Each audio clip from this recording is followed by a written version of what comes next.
recoger el diploma que acredita. Es el homenaje que a esta hora se realiza en Castilla y León a las víctimas del terrorismo.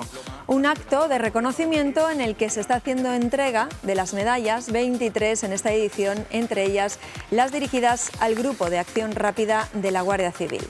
Lo que ven es señal en directo de ese acto que ha comenzado hace media hora, a las 12, y que se está celebrando en el monasterio de Nuestra Señora del Prado, en Valladolid.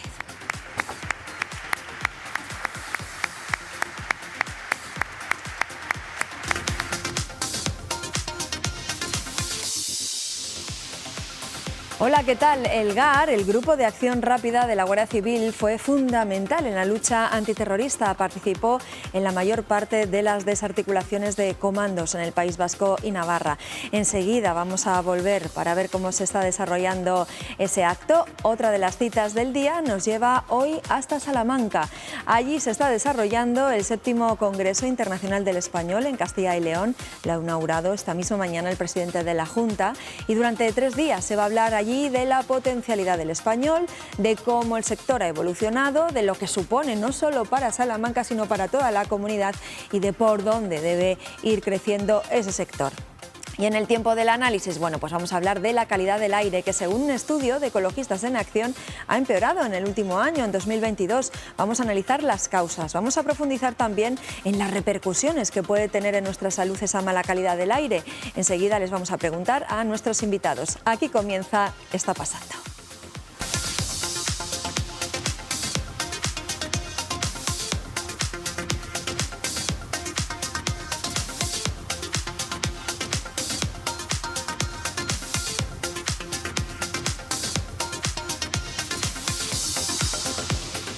Comenzamos la semana hablando de la enseñanza del español en nuestra comunidad. Un congreso reúne a expertos en Salamanca en esa séptima cita, en ese 7º congreso que ha comenzado esta mañana. Eduardo. Es un evento, Pilar, muy importante para ese sector porque es el mayor congreso en torno a la enseñanza del español para extranjeros. Lo organizan la Junta y la Universidad de Salamanca, se titula Español para Todos y quiere universalizar nuestra lengua que manejan 600 millones de personas en todo el planeta. La inauguración ha corrido a cargo del presidente de la Junta, el alcalde, el rector de la universidad y la embajadora de Estados Unidos, que ha destacado que el número de españoles que elige ese país como destino para enseñar el idioma ya ha superado las cifras previas a la pandemia. 24 millones de personas estudian español en todo el planeta y durante 2 días Salamanca va a ser la capital de estas enseñanzas.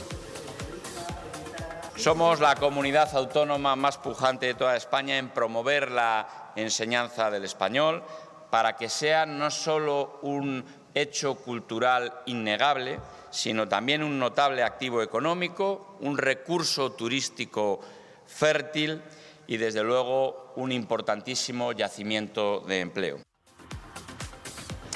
Bueno, pues además la Junta recuerda y homenajea hoy a las víctimas del terrorismo en Castilla y León. A esta hora está celebrando un acto para mantener viva su memoria. Y esto que van a ver a continuación es la imagen en directo de la ceremonia que se está desarrollando en el monasterio de Nuestra Señora de Prado en Valladolid, en la que se van a entregar 23 condecoraciones. Una de ellas está al Grupo de Acción Rápida de la Guardia Civil, la unidad táctica policial integrada en la Unidad de Acción Rural, un elemento esencial para la lucha contra el terrorismo. Escuchamos en directo qué están diciendo a esta hora. Es un estímulo, es un plus de responsabilidad que nos empuja y nos obliga a continuar aportando nuestro pequeño grano de arena en la lucha contra el terrorismo. Y también, como no, de seguir al lado de un colectivo tan estrechamente vinculado al GAR como unidad desde sus orígenes, como es el colectivo de las víctimas del terrorismo, para mantener siempre viva su memoria, su dignidad y su recuerdo. Muchísimas gracias. Bueno, pues palabras de agradecimiento de esta condecoración. De hecho, esta unidad participó en las operaciones y en la detención de los comandos desarticulados en el País Vasco y Navarra. Su papel fue trascendental en la liberación de José Antonio Ortega Lara, y esta unidad también de la Benemérita sufrió 6 atentados en los que murieron 5 agentes y 30 resultaron heridos. Entrega de condecoraciones en este acto de homenaje a las víctimas del terrorismo en Castilla y León. Y más cosas. Valladolid ha vivido este fin de semana un episodio de contaminación por ozono que obligó a activar ayer domingo la situación 1 preventiva por superar los niveles. Desde el jueves se venían registrando más de 100 microgramos por metro cúbico y además las altas temperaturas contribuyen a que la concentración de ozono siga siendo alta. Inmaculada Mansilla, se mantiene ese nivel 1, ¿no? De momento este lunes se mantiene activa esa fase, ese nivel 1 del protocolo anticontaminación y ojo porque desde el Ayuntamiento acaban de confirmar que de seguir así esos valores mañana martes se activaría la fase 2 que ya sí implicaría limitaciones de velocidad y algunas restricciones aquí en el centro de la ciudad de Valladolid. Por cierto que esa fase, recordemos, se activó ayer domingo después de que durante 3 días consecutivos se superasen los valores máximos, 100 microgramos por metro cúbico. Eso sí, además de todo esto, el Ayuntamiento avisa que las altas temperaturas van a favorecer que se mantengan todas estas concentraciones de ozono, pero aseguran que la calidad del aire no es preocupante para el público general. Piden un cuidado extra para los grupos de riesgo si van a realizar actividades prolongadas al aire libre. Por último, para combatir todo esto, desde el consistorio piden, por favor, que se limite al máximo posible el uso privado de transportes y que por el lado contrario se utilice el transporte público, sobre todo en horas centrales del día. Gracias, Inmaculada. Pues recuerden, el Ayuntamiento de Valladolid mantiene ese nivel 1 preventivo, situación preventiva por esa situación de gran acumulación de ozono en el aire. Y lo cierto es que la calidad del aire está empeorando. Fue peor el año pasado que el año anterior. Los niveles de ozono, de partículas, están aumentando en todo el país, en toda Castilla y León. La calidad del aire es insalubre para los ciudadanos. Pilar, y a partir de este momento en el análisis vamos a estudiar por qué es lo que está pasando con la calidad del aire. Sí, en Castilla y León, como dice, se siguió respirando en 2022 un aire perjudicial para la salud, según las recomendaciones de la OMS, la Organización Mundial de la Salud. Según el último informe sobre la calidad del aire de Ecologistas en Acción, 700.000 castellanos y leoneses están sometidos a niveles por encima de los nuevos límites legales propuestos por la Unión Europea para 2030.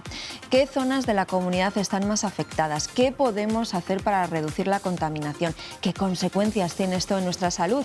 Bueno, pues de todo eso vamos a hablar con nuestros invitados, a los que ya les saludamos. Ellos son Miguel Ángel Ceballos, que es portavoz de Ecologistas en Acción y es coordinador de ese informe que nos habla de la calidad del aire. Muchísimas gracias por estar con nosotros en el programa. Gracias a vosotros. Bienvenido. Y también le acompaña Enrique Macías, que es neumólogo y es miembro de la Sociedad Castellano y Leonesa y Cántabra de Patología Respiratoria. Enrique, un placer tenerte con nosotros. Muchas gracias. Porque además nos puede dar la visión pues, más relacionada con nuestra salud. Así que vamos a empezar por conocer algo más de ese informe que ha dado a conocer Ecologistas en Acción sobre la calidad del aire que respiramos. Eduardo, cuéntanos.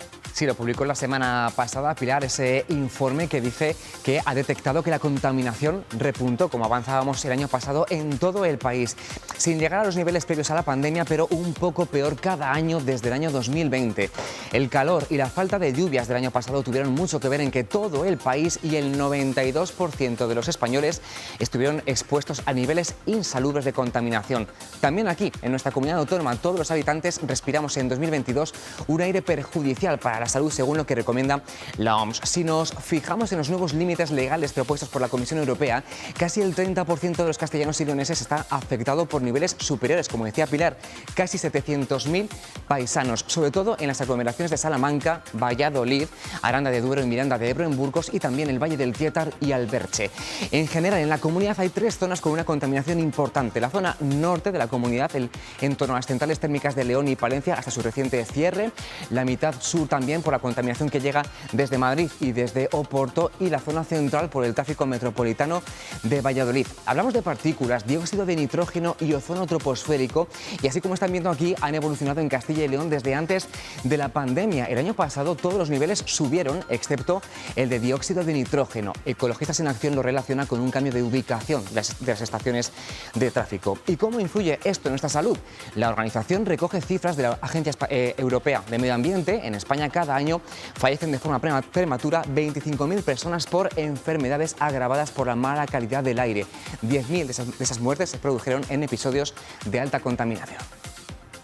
Bueno, pues lo primero que hay que aclarar, Miguel Ángel, a ver, en el informe se analiza el aire de Castilla y León, se llega como conclusión que es un aire perjudicial según las recomendaciones de la Organización Mundial de la Salud y de esos objetivos que se marca Europa, pero ¿esos niveles son o o no son o están dentro de la legalidad que hay ahora mismo vigente. Sí, en lo que se refiere a la legislación vigente, tenemos una normativa que está obsoleta y por eso se está revisando en estos momentos.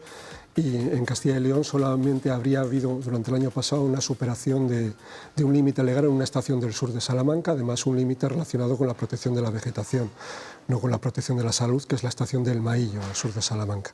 Es verdad que el resto de estaciones de Castilla y León no han registrado ninguna superación de ningún límite legal vigente, pero como habéis comentado, la totalidad de la población hemos respirado un aire con más contaminación de la que recomienda la Organización Mundial de la Salud, e incluso 7 de cada 10 castellanos y leoneses hemos estado respirando durante el año pasado un aire más contaminado de lo que prevé la nueva normativa europea que está discutiendo en estos momentos a partir de la propuesta de la Comisión Europea que se hizo a finales del año pasado, con lo cual realmente, aunque hemos mejorado la situación, no solamente durante los 2 años de la pandemia por motivos evidentes, sino bueno, respecto a los niveles de contaminación que teníamos hace 15 años, por ejemplo, nos queda todavía un camino bastante largo para recorrer, para lograr alcanzar esos objetivos que nos marca tanto la nueva legislación como las autoridades sanitarias internacionales. Esos niveles que hay ahora, o esos niveles que marcan, ¿no? La calidad del aire, ¿son muy laxos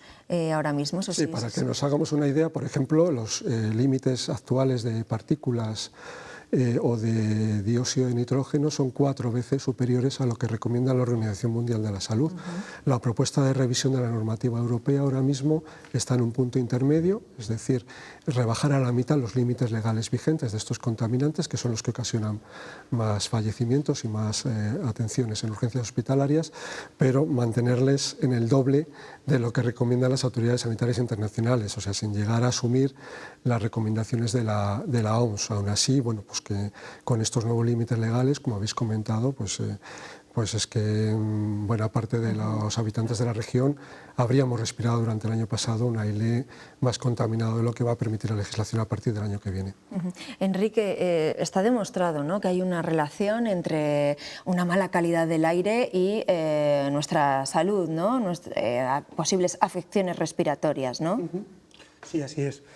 En principio podríamos distinguir 2 efectos. Un efecto a corto plazo, en el cual se ha demostrado que la tasa de afecciones respiratorias, visitas de urgencias, ingresos hospitalarios, exacerbaciones de enfermedades crónicas, pues aumenta. Es decir, estos días que hemos comentado que parece que está aumentando los niveles de contaminación, pues posiblemente se puedan notar a nivel de nuestras consultas en un mayor número de visitas urgentes, por así decirlo. Y, por supuesto, a largo plazo, la exposición a la contaminación hace que aumente la prevalencia de enfermedades crónicas como el asma, la EPOC e incluso el cáncer de pulmón, ¿no? Es decir, eso está perfectamente estudiado y podríamos decir que sí, que tanto a corto como a largo plazo hay una relación directa entre contaminación y salud respiratoria. Enrique, ¿y hay grupos de población a quienes les afecte más esta mala calidad del aire? No sé, me imagino que, claro, por sentido común, ¿no?, las personas que tienen ya de por sí una enfermedad, una afección respiratoria, me imagino que sí, pero yo no sé si también hay otros grupos de población a los que más les afecte esto, o todos en general. Bueno, efectivamente, los pacientes que tienen una enfermedad crónica respiratoria son pacientes vulnerables, ¿no?, en momentos de alta contaminación. Y dentro de las edades, por así decirlo, podríamos decir que los niños, por falta de madurez de sus mecanismos de defensa, de desarrollo de sus órganos, porque pasan mucho tiempo en la calle, ¿no?, incluso al tener baja estatura parece que los contaminantes más peligrosos son los que más cerca están del suelo, pues podríamos decir que los niños es una población especialmente susceptible, ¿no? De hecho, la prevalencia de asma, de tos, de infecciones respiratorias en el niño aumenta claramente en ambientes contaminados. Y por otra parte, las personas de entre 65 y 70 años, pues también, ¿no? Son pacientes que ya tienen diferentes afectaciones y que además sus sistemas defensivos están también alterados. Y en especial, además, estos pacientes En épocas de calor son personas que lo toleran peor, y me puede corregir Miguel Ángel, pero generalmente la contaminación, sobre todo el tema del ozono, en olas de calor, pues como hemos visto, ¿no? es un problema añadido. Por lo tanto, en este grupo de personas habría que tener especial cuidado en estos días.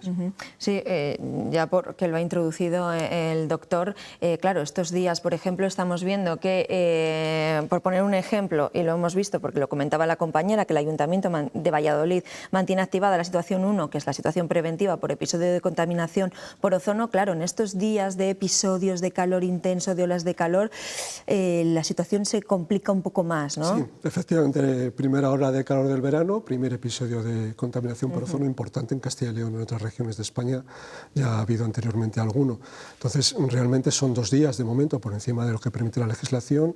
Si hoy se reitera la situación, las temperaturas se mantienen elevadas, pues estaríamos ya entre 3 días consecutivos por encima de ese límite legal que, insisto, es menos restrictivo que lo que recomienda la Organización Mundial de la Salud. Estos son problemas para la salud de todas las personas, como se ha comentado, en elevadas temperaturas además se agrava la situación, ¿no?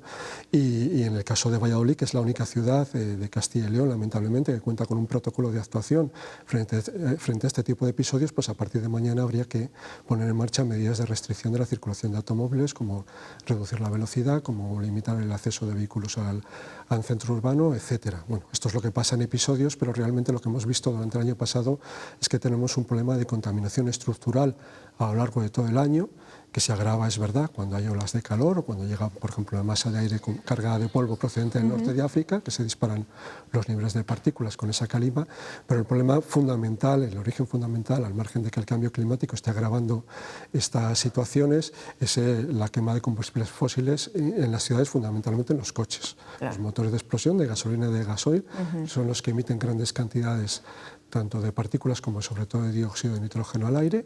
Ese dióxido de nitrógeno, aparte de ser tóxico en sí mismo, cuando hay elevadas temperaturas se transforma en ozono y nos crea los problemas que estamos teniendo en estos días, y por lo tanto la única forma de afrontar realmente esta contaminación estructural, no solamente en los episodios, sino a lo largo de todo el año, a través de políticas de movilidad que nos permitan a los ciudadanos desplazarnos por medios alternativos a nuestro coche privado, como puede ser el transporte público eléctrico, o simplemente en ciudades pequeñas o medias, como son las de Castilla y León, caminando o en bicicleta, otros medios de movilidad personal no contaminantes. Y esa reducción, Miguel Ángel, de la movilidad se notó en los años de la pandemia, en el 2021, y claro, eso hace también que en el último informe, señala Ecologistas en Acción, en ese informe, que 2022, claro, hubo ese repunte, claro, la pandemia tuvo mucho que ver, ¿no? Claro, efectivamente, el confinamiento del segundo trimestre de 2020 desplomó los niveles de contaminación del aire a límites que no se habían, por debajo de límites que no se habían registrado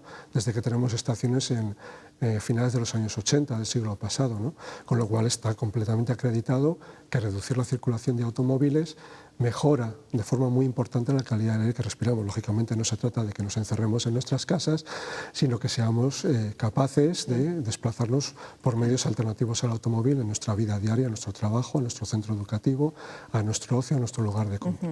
Claro. Miguel Ángel, te voy a preguntar, porque hablaba antes Enrique, ¿qué componentes hacen que no sé, nuestra calidad del aire sea peor?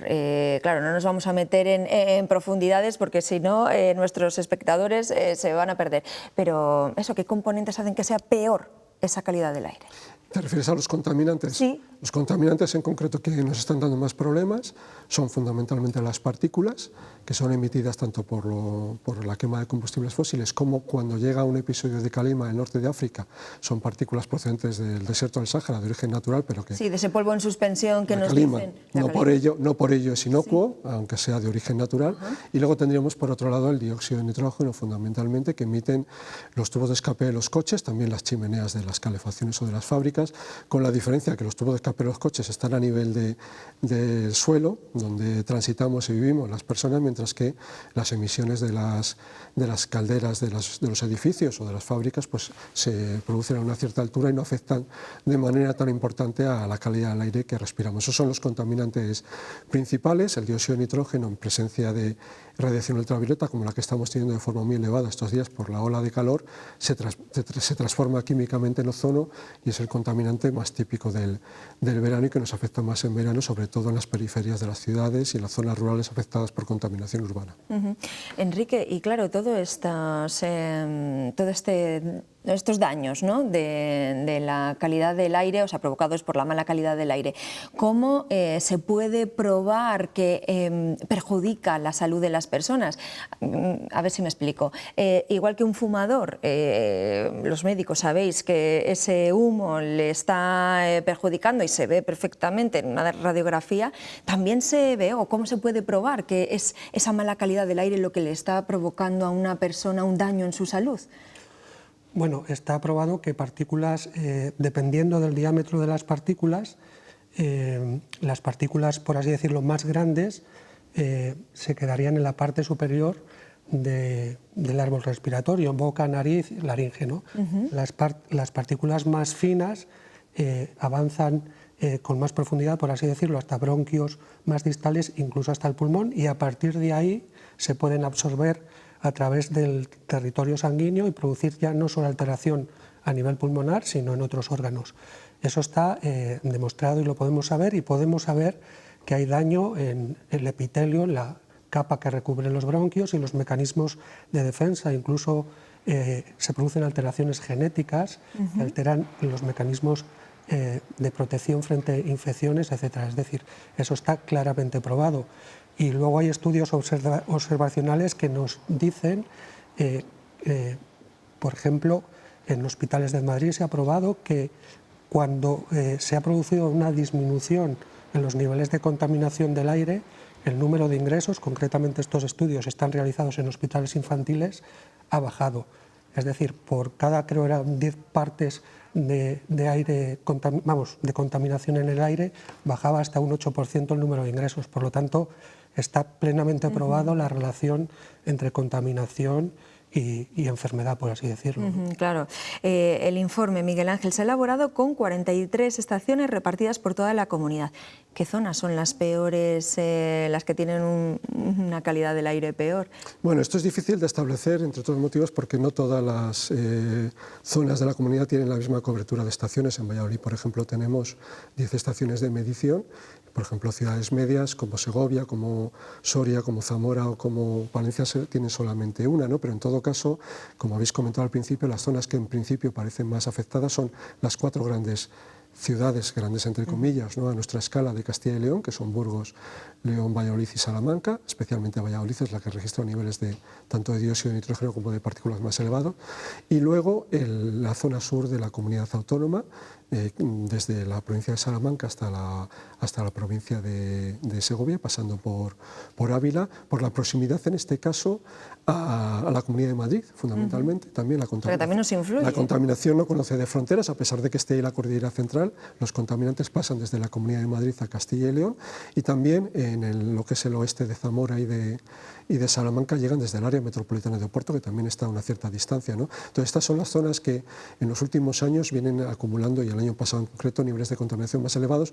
Afortunadamente, en la zona norte de la comunidad, que habéis mencionado también al principio, al cerrar entre 2018 y 2020 las 4 grandes centrales térmicas que quemaban carbón para producir electricidad en esa zona, ha visto mejorar de forma muy, muy importante los niveles de contaminación atmosférica, lo cual demuestra efectivamente que hay una relación clara entre la quema de combustibles fósiles y los contaminantes que ensucian el aire que respiramos. O sea, que esa zona habría mejorado su situación, y ¿qué zona, con respecto a años atrás, habría empeorado su situación? Pues estamos en el caso concreto de Valladolid, sobre todo la ciudad de Valladolid, también la ciudad de Salamanca. Por el tráfico. Por el tráfico rodado en estos 2 casos, y en el caso del sur de Castilla y León, por el tráfico rodado, pero no el de esas zonas rurales y de pequeñas ciudades del sur de Castilla y León, sino por el efecto de la gran aglomeración urbana de Madrid, con sus 6 millones de habitantes y la cantidad de vehículos que circulan por allá diario. Por cierto, Miguel Ángel, esas estaciones, ¿de quién dependen y por qué no se colocan más? O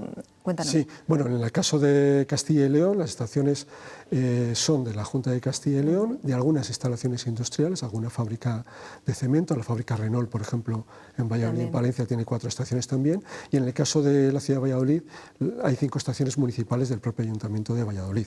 El problema no es tanto de número, es decir, puede ser un número suficiente de estaciones, aunque siempre estaría bien contar con más para medir, como de ubicación de esas estaciones. La mayoría de las estaciones urbanas, a raíz de mediciones propias que hemos hecho nosotros en los años 2020, 2021 y 2022 del contaminante típico de los tubos de escape de dióxido de nitrógeno, no están ubicadas en los lugares donde hay más contaminación, que es donde hay más tráfico, ¿no? De forma que incluso los niveles de contaminación real que estamos respirando en las ciudades de Castilla y León son incluso superiores a lo que nos muestran las estaciones oficiales de medición tanto de la Junta de Castilla y León como del Ayuntamiento de Valladolid. Además, hemos medido en los accesos, por comentar uno de los grupos de población sensibles, ¿no?, que se han mencionado, hemos medido contaminación en los accesos a los colegios y a los institutos de educación secundaria de 8 ciudades de Castilla y León el año pasado, en concreto en febrero del año pasado, y hemos encontrado niveles de contaminación atmosférica superiores en la mayor parte de los casos a los que han registrado las estaciones oficiales, por encima de lo que recomienda la OMS, incluso por encima de lo que permite la legislación vigente en estos momentos, y lo que es más grave, los hemos encontrado no solamente en el exterior de los colegios, sino incluso en el interior, en las aulas, en los vestíbulos de los colegios, niveles de contaminación superiores a los que recomienda la OMS. Esto es preocupante en la medida que la población infantil pasa buena parte de su vida, ahora ya no, pero durante el invierno y la primavera y el otoño pasan buena parte de su vida en esos centros educativos que deberían ser especialmente cuidadosos con la calidad del aire que se respira y con otros factores ambientales. Sin embargo, el tener tantos coches circulando en su entorno o tantos padres que llevan a sus hijos en vehículo privado al coche, pues no está beneficiando la salud de esos niños. Claro, y sobre todo teniendo en cuenta que es un grupo vulnerable, como nos decía el doctor. Enrique, claro, estamos hablando de esas consecuencias que tiene la contaminación del aire, que puede provocar, bueno, afecciones leves, que puede cronificar, bueno, patologías que ya hay previas en la persona, pero que incluso, bueno, no es por exagerar, pero que también pueden llevar a la muerte, ¿no?, en determinados casos. Sí, sí, por supuesto. Enfermedades crónicas evolucionadas, pues evidentemente la EPOC, por ejemplo, es una enfermedad con alta mortalidad en pacientes que tienen una EPOC ya avanzada, y uno de los motivos de empeoramiento, de pérdida de función pulmonar, está visto que es la contaminación. Antes prácticamente todos estos pacientes asociábamos tabaco como causa, ¿no?, de esta enfermedad.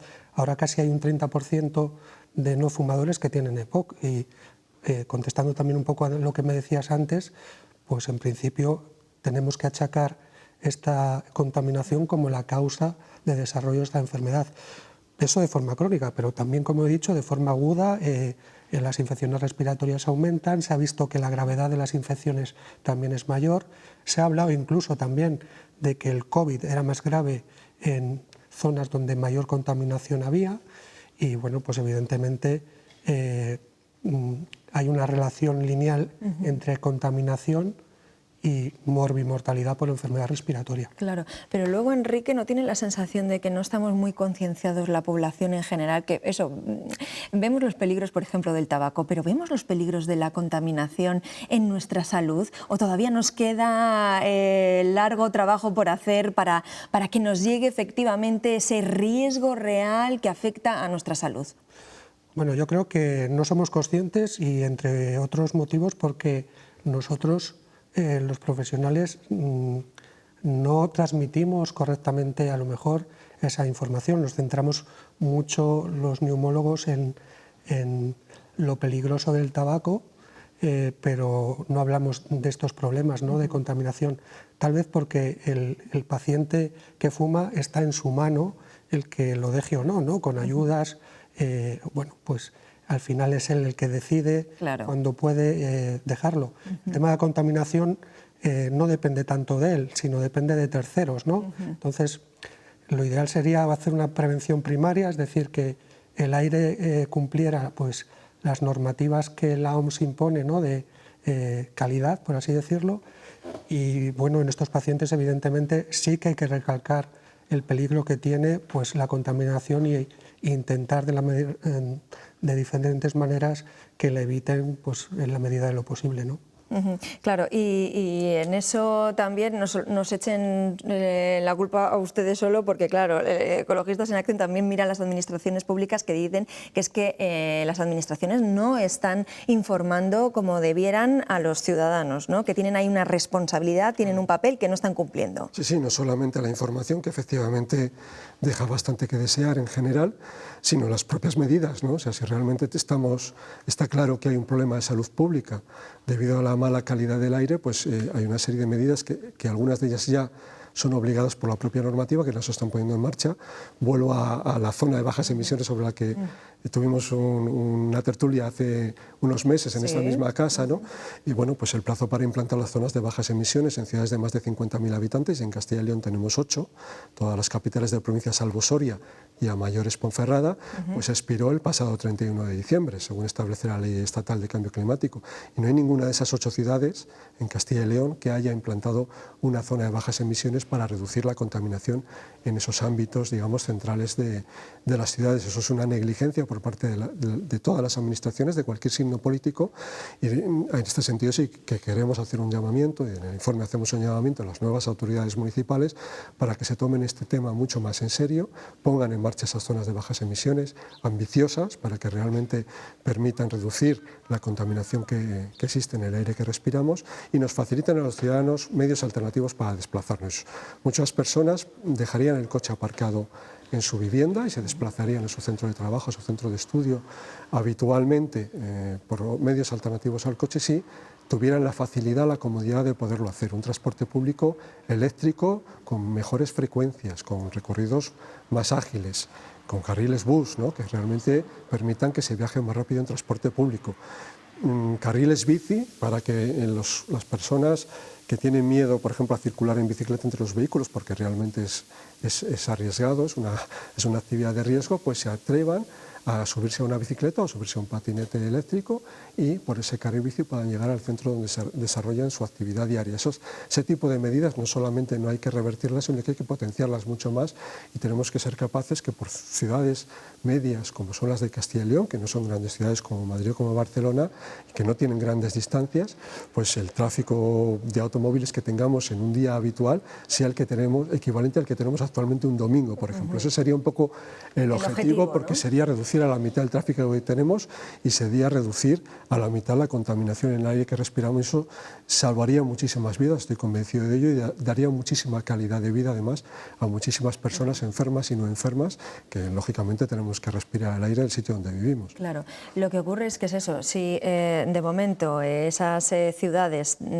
que tendrían que tener ya sus zonas de bajas emisiones no lo han puesto en marcha, claro, ¿quién hay por encima o quién está por encima? No sé si la Unión Europea podría castigar, penar a esas administraciones para que lo pongan en marcha. O sea, ¿quién regula eso para que realmente cumplan con lo pactado, con lo establecido? Sí, no hay un régimen sancionador en la normativa para las administraciones públicas, es decir, la propia administración no se sanciona a ella misma cuando incumple la norma, ¿no? Lo que sí que es verdad es que, por ejemplo, ciudades grandes como Madrid o Barcelona tienen un apercibimiento de la Unión Europea a raíz de una sentencia por la mala calidad del aire en estas dos ciudades de diciembre del año pasado del Tribunal Europeo de Justicia, que si no ponen medidas para corregir en el corto plazo esa situación, van a empezar a llegar sanciones al Gobierno de España, es decir, al conjunto de los españoles por la mala calidad del aire en Barcelona y en Madrid. En el resto de ciudades, como por ejemplo estas 8 capitales de Castilla y León que indico que están incumpliendo la normativa en estos momentos, el único mecanismo que realmente tiene el Gobierno central, por ejemplo, en estos momentos para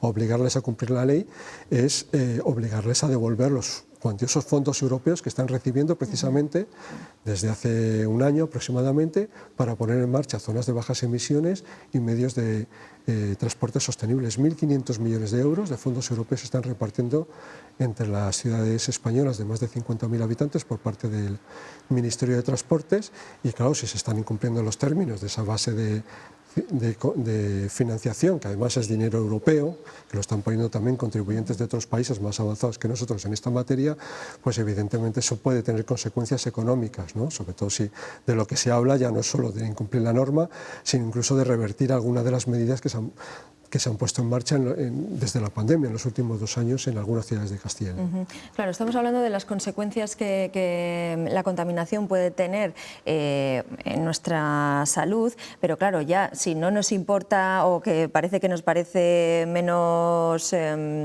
serio, bueno, pues o que no nos lo creemos, las consecuencias que puede tener en nuestra salud ya solo también por el coste, ¿no? El coste sanitario y el coste laboral que puede generar todo este tipo de cuestiones, ¿no? Me imagino que el coste sanitario es muchísimo. La contaminación, cómo influye la contaminación, pues eso, en que aumentan las enfermedades respiratorias. Yo no sé si se ha cuantificado en algún momento o que llegará un momento que haya que cuantificar. Creo que la OMS establece que aproximadamente hay unos 9 millones de fallecimientos anuales debidos directamente a la contaminación. Y establece, creo que en torno a los 4 billones con B de euros, el coste que eso genera, ¿no? Evidentemente, es decir, a más patología, más ingreso, más paciente crónico, el coste lógicamente aumenta. Claro, que entonces, lo decía porque desde el punto de vista de las administraciones tampoco les sale rentable tener una cuestión de este tipo, vamos. Efectivamente. Bueno, también pasa un poco con el tema del tabaco, ¿no? Es decir, claro, los gastos sanitarios que se derivan del consumo de tabaco son enormes y a pesar de los impuestos que lleva grabados el tabaco, nosotros desde la Sociedad Española de Patología Respiratoria siempre hemos reclamado a las instituciones y a las autoridades pues un mayor apoyo, ¿no? De cara a ayudar a que al abandono, ¿no? del hábito de tabaco. Yo creo que... Claro, una cuestión, Miguel Ángel, ahora cuando estábamos hablando un poco del apoyo de las administraciones, aquí sí que se ha firmado una estrategia, ¿no?, para reducir la contaminación. Creo que se ha aprobado una estrategia hasta 2030, la aprobó el Consejo de Gobierno de la Junta en el año 2020, pero Ecologistas en Acción dice que es inoperante, que no se lleva a cabo. Es que ese documento, que se llama Plan de Mejora de la Calidad del Aire por Ozono en Castilla y León, es el resultado de 2 sentencias judiciales, una del Tribunal Superior de Justicia de Castilla y León y otra del Tribunal Supremo, que han tenido que obligar a la Junta de Castilla y León a que haga ese plan de calidad del aire, que es una obligación legal de la normativa española y europea desde hace muchos años. Es decir, hasta que no se han producido esas sentencias, la Administración autonómica no ha cumplido con esa obligación, pero ha cumplido desde nuestro punto de vista para cubrir el expediente, hablando coloquialmente. Es decir, ese plan se ha aprobado sin presupuesto, se ha aprobado sin medidas concretas para mejorar la calidad del aire en estas zonas más afectadas por la contaminación por ozono, ciudades y sur de Castilla y León sobre todo, y se ha guardado en un cajón. Y de hecho la mejor prueba la hemos tenido el año pasado, que con ese plan vigente ya, pues no solamente no hemos conseguido reducir los niveles de ozono, sino que les hemos aumentado en buena parte de la comunidad y ahora mismo pues estamos en una situación de episodio, ¿no? En la primera ola de calor de junio de 2023 pues tenemos un episodio de ozono, por lo tanto no se está cumpliendo por parte de la Administración, en este caso la autonómica, con su obligación legal de implantar medidas planificadas para mejorar la calidad del aire y de hecho bueno, estamos pendientes de una sentencia, una nueva sentencia del Tribunal Superior de Justicia de Castilla y León sobre la legalidad de ese plan de calidad del aire de la Junta, que realmente, ya digo que es un documento absolutamente inoperante, que está guardado en un cajón, no se aplica para nada y que únicamente se ha redactado pues, para aparentar ante los tribunales que se está cumpliendo con la normativa, porque había 2 sentencias bastante contundentes en ese sentido, ¿no? En vuestro informe, aparte también de los efectos para la salud, habláis de los efectos para el medio ambiente, para la vegetación, por ejemplo, que también es fundamental para nuestra vida, ¿no? Sí, especialmente si hablamos del ozono, el contaminante que tenemos ahora en el episodio, típico del verano. No solamente es peligroso para la salud de las personas, sino también para la salud de las plantas. Es un oxidante muy potente. Las plantas, cuando realizan el intercambio de gases y toman oxígeno o dióxido de carbono del aire, internalizan en su organismo, digamos, ese contaminante, el ozono, que por un lado las debilita, haciéndolas más susceptibles a plagas y enfermedades, y por otro lado interfiere con la fotosíntesis y reduce la productividad vegetal.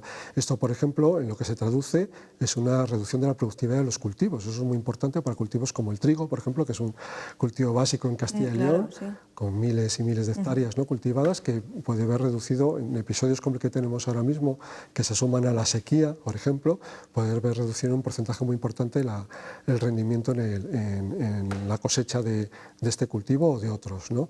Pero también afecta pues, a los montes, afecta a los ecosistemas naturales, especialmente en el sur de la comunidad, que es donde hace más calor, donde los niveles de ozono suelen ser más elevados, y por lo tanto pues, también es un factor que degrada, ¿no?, las condiciones naturales, aparte de perjudicar la salud de las personas. Enrique, este informe lo habéis hecho llegar, me imagino, a las administraciones, o lo vais a hacer llegar a las Nos ha hecho administraciones. llegar el mismo día que lo publicamos, se lo enviamos porque se elabora con la información que nos facilitan todas las administraciones que cuentan con estaciones de medición, y esto lógicamente se lo agradecemos, que nos lo ponen bastante fácil para poder elaborar este informe, y lógicamente se lo devolvemos el mismo día que lo presentamos, pero bueno, sí que existe una cierta resistencia a tomar medidas que realmente sean significativas sobre las fuentes de contaminación, sobre la industria, sobre la producción de energía, sobre el transporte, y bueno, en este sentido pues yo creo que es importante que las nuevas autoridades que están llegando a los ayuntamientos y a algunas comunidades autónomas, y próximamente el mes que viene llegarán también al Gobierno de la Nación, pues sean conscientes de esta problemática que produce la elevada contaminación atmosférica, y adopten medidas mucho más decididas que nos permitan sustituir los combustibles fósiles por otro tipo de energías menos contaminantes, y bueno, también pues lógicamente ahorrar y ser más eficientes en el uso de la energía, que es lo que nos va a permitir solucionar este problema en el medio plazo. Pues ya para terminar, Enrique, cuando ya tenemos estos episodios de contaminación con el calor, que el aire todavía es peor estos días, algunos consejos prácticos, y así terminamos este espacio con ellos, para todas esas personas que ya tienen una afección respiratoria o que son grupos más vulnerables. ¿Qué les podemos decir desde el punto de vista sanitario, desde el punto de vista médico, para que estos días que hay más exposición a los contaminantes, quizá pues, no sé, tengamos que tener en cuenta?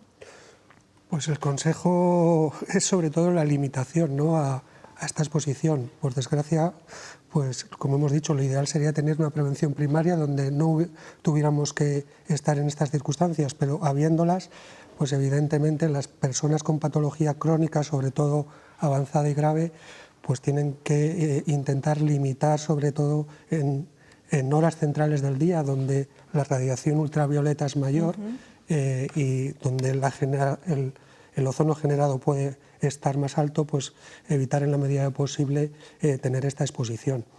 Es decir, las medidas son fundamentalmente de evitación. Claro, y que en vez de ir, por ejemplo, a dar un paseo por la ciudad, pues que a lo mejor no vaya. No es nada recomendable a otros ejercicio físico, desde luego, a las 4, a las 5, a las 6 de la tarde, también por el calor que hace, me imagino. Eso es. Y que se ve, que todavía hay alguno que lo hace a pesar de las recomendaciones. Pues Miguel Ángel, Enrique, muchísimas gracias por haber estado hoy con nosotros, y habernos acercado un poco más a cómo es la calidad del aire de Castilla y León, y todas esas cosas que tenemos que tener en cuenta para que no perjudican nuestra salud. Gracias a los dos. Vamos a hacer una pausa para la publicidad y enseguida volvemos. Hasta ahora.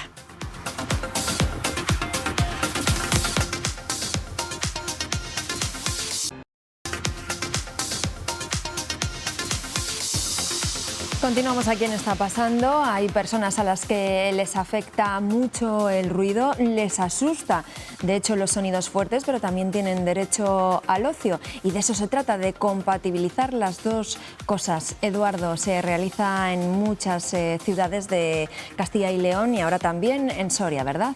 Claro, pero fíjate que es que ahora varias ciudades de Castilla y León están ya de fiesta. Son días de mucho ruido, mucho alboroto, que hacen que algunas personas no puedan disfrutar de algunas actividades, sobre todo personas con autismo, que por ejemplo en Soria, este viernes, que será el viernes de toros y el lunes de bailas, podrán ir a la feria con total tranquilidad, porque durante varias horas permanecerá en silencio. Sergio Recio, buenas tardes, más o menos ¿cómo están ahora?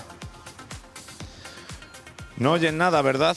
Es lo lógico, porque la feria está cerrada en este horario de mañana, pero va a ser así también en Fiestas de Soria durante el viernes de toros y el lunes de bailas, desde su apertura hasta las 8 de la tarde. Una iniciativa de los propios feriantes con la Asociación de Autismo de Soria, para que todos esos ruidos que se generan y que generan, digamos, esas molestias a esas personas que sufren autismo puedan tener unos días más cómodos. Nuria Santa Cruz, presidenta de la asociación, ¿qué tal? Buenos días. Hola, buenos días. Y Hugo García, ¿qué tal? Representante de los feriantes. Buenos días. Bueno, Contadme cómo surge esta iniciativa, Nuria, que ya hemos visto en Semana Santa, también en Soria, pero que ahora traspasáis también a las fiestas de San Juan. Claro, se trataba de eso, de seguir el mismo camino y a través de una persona conocida común nos hemos puesto en contacto y bueno, su disposición ha sido total a eso, acordar unas fechas, unas horas en las que pudiéramos tener las ferias en silencio para las personas con autismo y cualquier persona que tanto ruido les pueda llegar a incomodar un poquito y que puedan disfrutar más del rato que pasan en las ferias. Una forma diferente de disfrutar de la feria, pero que recordamos va a seguir abierta el viernes y el lunes, o para que de una forma distinta, Hugo. No, simplemente es una manera de que tengamos las ferias adaptadas y sean inclusivas para todo el mundo. Al final lo que se trata es que todo el mundo pueda disfrutar del recinto ferial, pues que hay determinadas personas pues que por sus problemas, que a veces es una pena, pues que puedan disfrutar del recinto y puedan subir a las atracciones. Recordamos, el viernes de toros y el lunes de bailas de apertura a 8 de la tarde. Y es que una feria puede ser una de las situaciones en que más estímulos se generan, de sonido, de luces, un poco de todo. El nivel de ruido, Hugo os lo puede decir, es muy grande. Sí que es cierto que el horario que hemos elegido, las luces no se notan tanto porque es de día, pero sí que aparte de la acumulación de gente se va aumentando todo ese nivel de estímulos y para muchas personas puede ser complicado incluso el decidir no venir. Entonces es una pena que no tengan la oportunidad de montarse en las atracciones y pasar un rato divertido disfrutando. Es algo, Hugo, me comentabais antes que se está llevando a más sitios, ¿verdad? Sí, correcto. Yo soy presidente de otra asociación, por ejemplo, y un vocal de otra asociación también, digamos, desde aquí de Ferias de España, y ya se está haciendo muchos recintos feriales. Se decide ponerse en contacto siempre con asociaciones y promocionar, digamos, para que pueda disfrutar todo el mundo del recinto ferial. Porque además, al final, para las personas con autismo son días complicados, ya no solo en esta feria, en unas fiestas como las de San Juan, con tanta gente, ¿no? Sí, claro, las fiestas de Soria son de mucho bullicio, mucho ruido, mucha música, mucha aglomeración de gente. Entonces, bueno, el buscar espacios donde puedan estar más cómodas, no solo ellas, sino a lo mejor personas más mayores que no les guste esa aglomeración, pues está fenomenal. Entonces sí que intentamos eso, buscar un hueco, como dice Hugo, pues que las fiestas sean para todos. Pues Hugo, enhorabuena por esta iniciativa. Nuria, enhorabuena por haberos puesto de acuerdo, porque me parece algo genial y una forma diferente de vivir estas ferias. Así que enhorabuena a los dos. Gracias. Muchas gracias. Y lo decimos, ahora está en silencio. El ruido empezará después, ya por la tarde, por la noche, los siguientes días de fiestas en esta feria de Soria, que contará el viernes de toros y el lunes de bailas con un recinto más silencioso para todas esas personas con autismo, desde su apertura hasta las 8 de la tarde. Pues todo sea para que nadie se quede fuera de esa celebración. Gracias, Sergio. Buenas tardes. Y silencio encontramos seguro en una sala de exposiciones. Y hoy visitamos la segunda parte de una muestra que recoge obras de la vanguardia burgalesa. Ese es el título de esta exposición, 20 años después de la primera, que exhibe piezas de 34 pintores y escultores de Burgos. Un buen ejemplo de lo que se está haciendo ahora en el panorama artístico de esa provincia. Ahora la idea es que no pasen otras 2 décadas hasta la siguiente, sino actualizarla cada 5 años e incorporar también otras disciplinas como poesía, fotografía o muralismo. Esta se puede ver hasta el próximo 17 de agosto.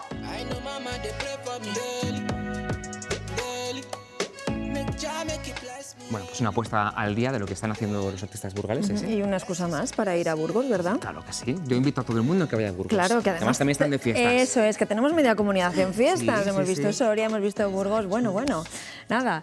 Y nosotros de fiesta en fiesta nos marchamos hasta mañana.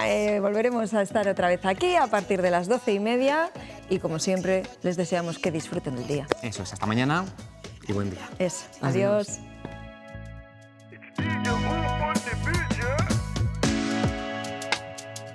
This I'm not ready for the life, but I'ma drink up tonight.